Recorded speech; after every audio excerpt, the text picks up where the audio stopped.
Hello guys, welcome back to the channel. In this today's video, I'll be showing you how you can stop background application on Android phone.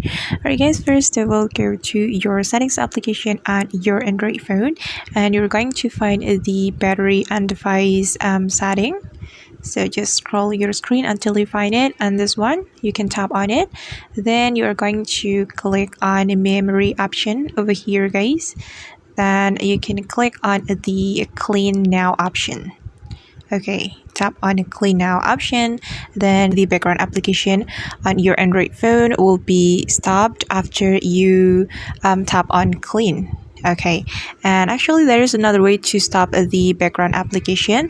So you can tap on the recent button right here. Then you can click on close all. Okay, and alright guys, that's how we can stop background application on Android phone. I hope this tutorial will be helpful for you. Thank you so much for watching. If you found this tutorial useful, don't forget to hit the like button, leave your comments, and also subscribe to this channel. See you in the next video.